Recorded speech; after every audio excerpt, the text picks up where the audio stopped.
So here we're going to take a look at a couple of advanced features, some things that you can do with this adjustment tool, but also using a couple other tools as well. The first one is, rather than making the adjustments to the original image, it's so much easier to duplicate what I have here, make the adjustments to those pixels, and if I don't like it, what I can do is delete that additional duplicated layer and get me back to my original. Because once I manipulate these pixels, and if I go beyond maybe 10 items, 10 selections, I can't undo it anymore. So the first thing that I'm going to do is I'm going to go ahead and right click on my background layer, and that's just going to be the image that I opened up. And what I'm going to do is I'm going to say duplicate layer.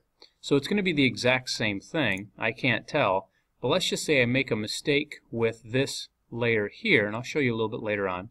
What I'm able to do is go ahead and just delete this copy and get me back to my original. So what I could also do is I can use some of my selection tools. So I have my marquee areas, I've got my lasso tool and my magic wand. I can use these tools to select additional areas of my photograph. So rather than applying an adjustment to the entire photograph, what I can do is I can apply adjustments just to specific areas. And I'm going to make this simple. I'm just going to use my magic wand tool.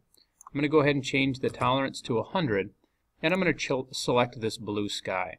So if I just wanted to adjust just the blue sky, because that's the area that's adjusted, what I'm able to do, and I'll go ahead and just say solarize, what I'm able to do is just change the sky and leave the other pixels the same. I'm going to go ahead and undo that, and then do a Control-D to deselect that sky.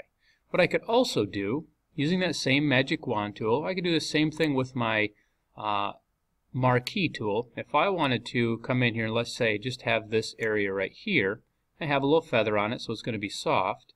So if I wanted to make everything outside of this selection area, let's say have an adjustment to it, what I can do is I can come up to Edit and then say Invert Selection.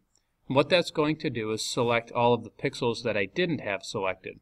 So here I selected an area, I inverted that area.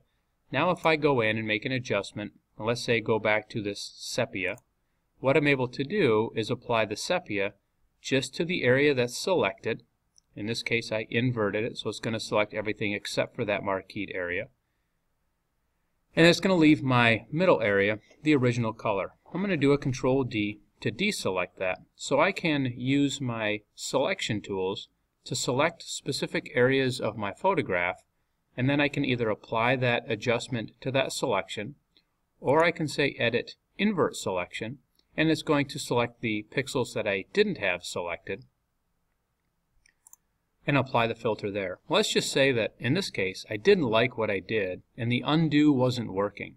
Because I made a copy of my original, what I could simply do is come over here, I could either turn this off, or if I wanted to completely get rid of this one, I could just simply delete that layer, and I'm able to start back over from my image, especially if this is something that I didn't have saved.